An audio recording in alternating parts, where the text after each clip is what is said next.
warahmatullahi wabarakatuh. Perkenalkan, nama saya Nurmala Rahman. Saya dari kelas 1B, Program Studi Manajemen Pendidikan Islam IAIN Sultan Amai Gorontalo.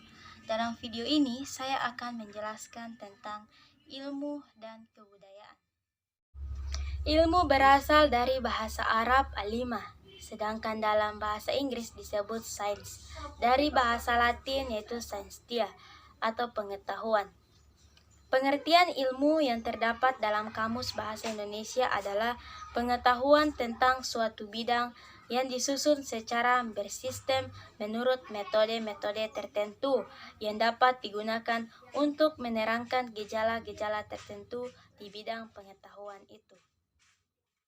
Ilmu merupakan sesuatu yang paling penting bagi manusia.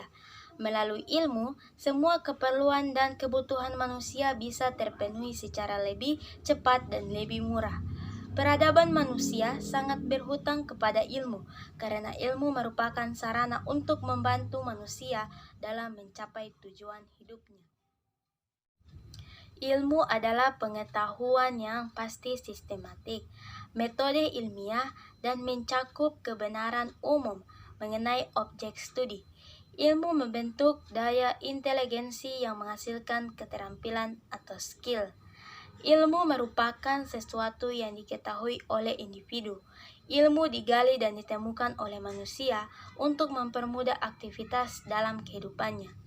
Praja menyatakan ilmu sebagai sesuatu yang melekat pada manusia, di mana ia dapat mengetahui segala sesuatu yang asalnya ia tidak ketahui.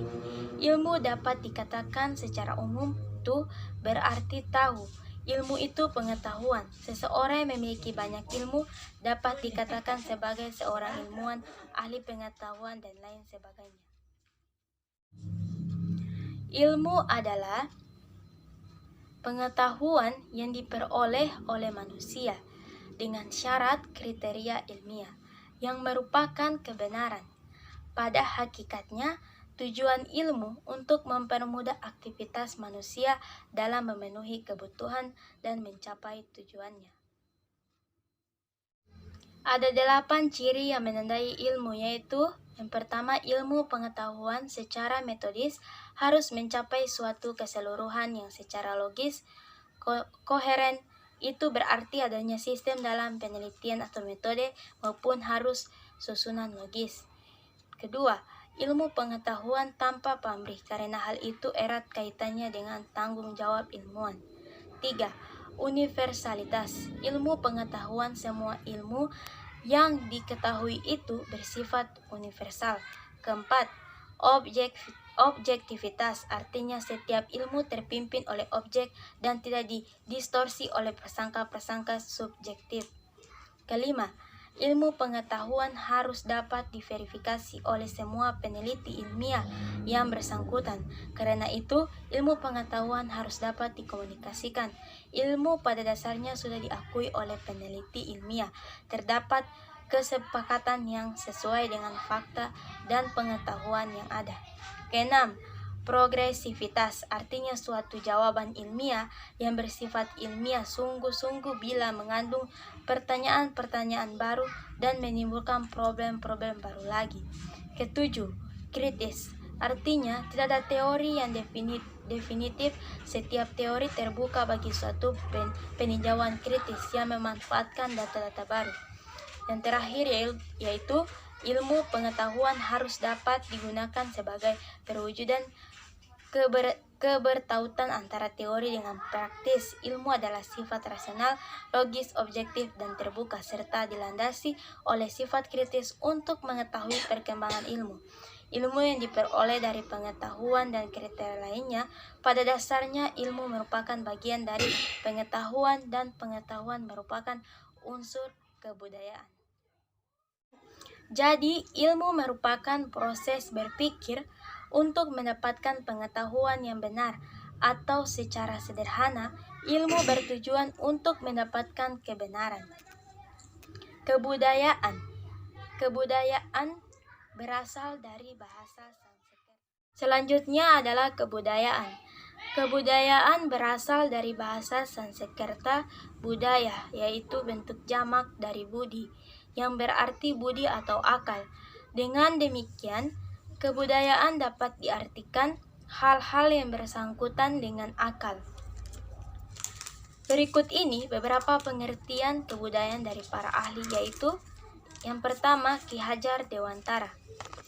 Kebudayaan berarti buah budi manusia adalah hasil perjuangan manusia terhadap dua pengaruh kuat, yakni alam dan zaman atau kodrat dan manusia, yang merupakan bukti kejayaan hidup manusia untuk mengatasi berbagai rintangan dan kesukaran di dalam hidup dan penghidupan guna mencapai keselamatan dan kebahagiaan yang pada lahirnya bersifat tertib dan damai. Yang kedua, Sultan Takdir Ali Syahbana. Kebudayaan adalah manifestasi dari cara berpikir, sehingga menurutnya pola kebudayaan itu sangat luas, sebab semua laku dan perbuatan tercangkup di dalamnya dan dapat diungkapkan pada basis dan cara berpikir, termasuk di dalamnya perasaan, karena perasaan juga merupakan maksud dari pikiran. Ketiga, Koenjaraningrat. Kebudayaan adalah keseluruhan sistem gagasan, tindakan, dan hasil karya manusia dalam rangka kehidupan masyarakat yang dijadikan milik diri manusia dengan belajar. Menurut Koenjaraningrat, dalam Surya Sumantri menyatakan bahwa kebudayaan terdiri atas sistem religi dan kepercayaan, upacara keagamaan, sistem dan organisasi kemasyarakatan, sistem pengetahuan, bahasa kesenian, sistem mata pencarian, serta teknologi dan peralatan. Manusia sebagai suatu objek dan sekaligus subjek dari suatu kebudayaan memiliki kebutuhan-kebutuhan yang sangat banyak. Pemenuhan kebutuhan inilah yang menjadi salah satu cara manusia untuk mengembangkan unsur-unsur kebudayaan yang dikenalnya. Manusia sebagai makhluk Tuhan pada dasarnya tidak mampu untuk bertindak instinktif atau berdasarkan naruni semata seperti yang terjadi pada hewan. Oleh karena itulah dikembangkan suatu cara untuk mengajarkan cara hidup yang kita sebut sebagai kebudayaan. Akan tetapi, meski tidak dapat bertindak instinktif, manusia memiliki kemampuan komunikasi, belajar, dan menguasai objek-objek secara fisik. Nilai-nilai kebudayaan adalah jiwa dari kebudayaan dan menjadi dasar dari segenap wujud kebudayaan. Selain nilai budaya, kebudayaan juga diwujudkan dalam tata hidup yang merupakan kegiatan manusia yang mencerminkan nilai budaya yang dikandungnya.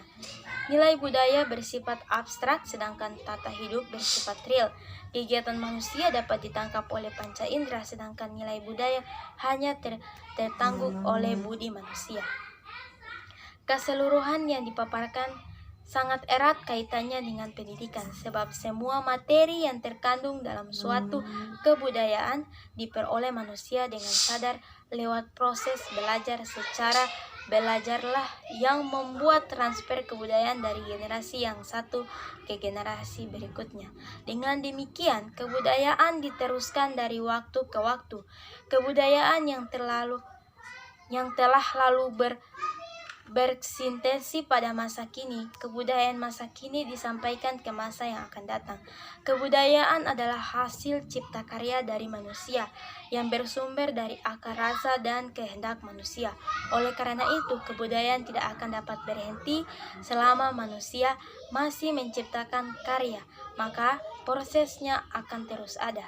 Selama adanya aktivitas manusia untuk mencapai keinginan dan kehendaknya untuk hidup berkualitas. Dengan demikian, apabila kebudayaan adalah hasil karya manusia, maka ilmu-ilmu sebagai hasil akal pikir manusia juga merupakan kebudayaan. Namun, dapat dikatakan sebagai hasil akhir dalam perkembangan mental manusia dan dapat dianggap sebagai hasil yang paling optimal dalam kebudayaan manusia. Sekian dari saya. Wassalamualaikum warahmatullahi wabarakatuh.